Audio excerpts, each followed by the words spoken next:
पहली खबर है, दिल्ली हाई कोर्ट से अरविंद केजरीवाल के लिए थोड़ी खुशी थोड़ी गम वाली खबर आई है। अब इसमें खुशी ज्यादा या गम, ये बात करेंगे हम। अरविंद केजरीवाल वैसे तो जो चाहते थे वो हो गया, और कुछ ऐसा भी हो गया जो उनके लिए बहुत नुकसानदेह भी हो सकता है। जो शराब घोटाले का मामला, एक्साइज पॉलिसी वाला, निचली अदालत ने उनको एक तरीके से बरी कर दिया था और सभी आरोपियों को बरी कर दिया था। उसमें दिल्ली हाईकोर्ट में मामला पहुंचा। दिल्ली हाईकोर्ट की जो जज हैं जस्टिस स्वर्णकांता शर्मा, अब इनके खिलाफ मोर्चा खोला हुआ था आम आदमी पार्टी और अरविंद केजरीवाल ने, और उन्होंने कहा था ये हमारा मामला ना सुने, ये हमको इंसाफ नहीं करेंगी। ये उन्होंने उस वक्त अपने आप को केस से अलग करने से मना कर दिया था, लेकिन अब उन्होंने केस से खुद को अलग कर लिया है। ये एक पक्ष है, इसको अरविंद केजरीवाल अपनी जीत बता रहे हैं। केजरीवाल कह रहे हैं सत्यमेव जयते, सत्याग्रह की जीत हुई, क्योंकि वो चले गए थे राजघाट सत्याग्रह करने के लिए कुछ मिनटों के लिए। तो अब लेकिन उन्होंने क्यों रिक्यूज किया जज साहब ने? उन्होंने ये कहा कि आम आदमी पार्टी, अरविंद केजरीवाल और 4-5 लोगों के नाम उन्होंने लिए, 5 नेताओं के खिलाफ उन्होंने अवमानना की कार्रवाई शुरू कर दी है। उन्होंने कहा है, हाईकोर्ट जज ने कहा है कि एक विलिफिकेशन कैंपेन, मतलब जुडिशरी को, खासतौर पर उनको और अदरवाइज पूरी जुडिशरी को बदनाम करने का एक कैंपेन चलाया गया इन नेताओं के द्वारा। इन्होंने एडिटेड वीडियोज वो सोशल मीडिया पर क्लिप, उनके कुछ भाषण के हिस्से काट करके वो सब चलाए। इसमें संजय सिंह है, मनीष सिसोदिया हैं, सौरभ भारद्वाज, इनके भी नाम है। तो उन्होंने ये कहा कि अगर मैं इनके खिलाफ अवमानना का केस चलाऊंगी। अब जिसके खिलाफ आप अवमानना का केस चला रहे हैं उसका केस नहीं सुन सकते, ये नियम है। तो इसीलिए उन्होंने अपने आप को शराब घोटाले के मामले से अलग कर लिया है। तो ये रिलीफ, अरविंद केजरीवाल इसको कह रहे हैं कि देखो हमारा दबाव था, जज साहब ने अपने आप को अलग कर लिया। जज साहब ये कह रही हैं कि मैं तो इनके खिलाफ कंटेम्प्ट की कार्रवाई करूंगी, इसीलिए अपने आप को अलग कर रही हूं, क्योंकि फिर मैं इनका मामला जो है वो सुन नहीं सकती हूं। इसीलिए हमने कहा कभी खुशी कभी गम। सर, खुशी ज्यादा या गम, संजीव जी?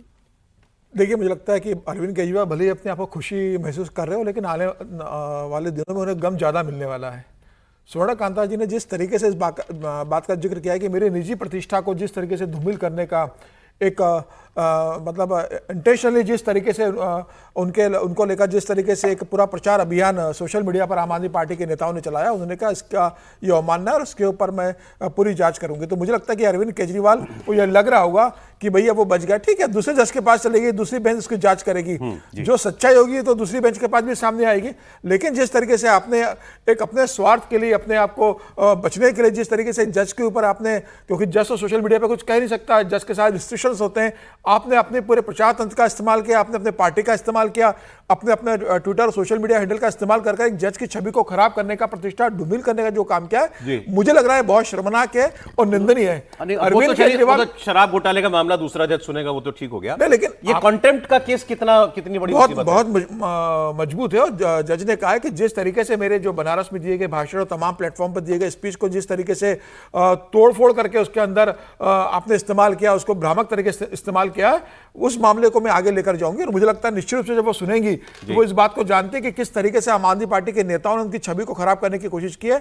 और ये सिर्फ उनके ऊपर नहीं, मुझे लगता है पूरी न्याय व्यवस्था के ऊपर जिस तरीके से आम आदमी पार्टी ने प्रश्न उठाने का एक प्रश्न चिन्ह लगाया है, यह बहुत दुर्भाग्यपूर्ण है और उसकी पूरी जांच होना चाहिए। मुझे लगता है अरविंद केजरीवाल के लिए समस्याएं बढ़ेंगी। अरविंद केजरीवाल जिस केस से बचना चाहते थे उसका तो जो होगा सुनवाई के दौरान होगा, दूसरे जज करेंगे, लेकिन इस मामले में लगता है अरविंद केजरीवाल ये वाला बड़ी गले की फांस ना बन जाए। मैं आपको बता रहा हूं, इस मामले में जस्टिस स्वर्णकांता शर्मा ने कहा है कि देयर कॉन्डक्ट, मतलब ये जो आरोपी हैं, इसमें अरविंद केजरीवाल, मनीष सिसोदिया, संजय सिंह, सौरभ भारद्वाज और दुर्गेश पाठक, ये 5 नाम है।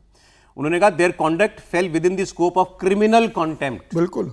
द जज clarified that courts were not seeking immunity from criticism and that judicial orders can be fairly questioned. कह रहे हैं हम आलोचना से बचने के लिए नहीं कर रहे हैं, आप हमारे ऑर्डर्स की भी आलोचना कीजिए। However, she said, the remarks made in the present case cross the line between criticism and contempt. ये आलोचना से अवमानना में चले गए। और उन्होंने कहा if you malign the court has the weapon and it will use it. अगर आप कोर्ट को बदनाम करेंगे, साजिश को कोर्ट के खिलाफ कैंपेन चलाएंगे, तो फिर हमारे पास ये हथियार है कंटेम्प्ट का प्रोसीडिंग चलाने का, और अदालत उस अधिकार का इस्तेमाल करेगी।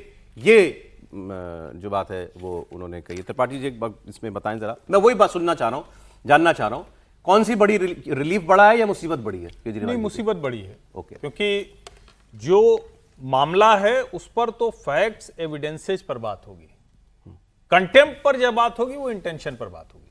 दोनों में बड़ा सीधा सा फर्क है। अगर न्यायिक तौर पर देखें तो ये सीधे सीधे कहा जा रहा है कि आपने अदालत की अवमानना कर दी। अभी इस अवमानना में कोई ये थोड़ी जुटाना है, कोई मनी ट्रेल लानी है, कोई वो सब तो कुछ करना नहीं। यहां क्या है कि आपके पास राउज एवेन्यू कोर्ट का एक मसला था, उसके ऊपर आपको डिबेट खड़ी करनी थी, यानी जिरह करना था, बताना था कि एक पक्ष कहता कि नहीं ये तो घोटाले में है, दूसरा कहता कि भाई हम तो बरी हो चुके हैं, आरोप मुक्त हो चुके हैं।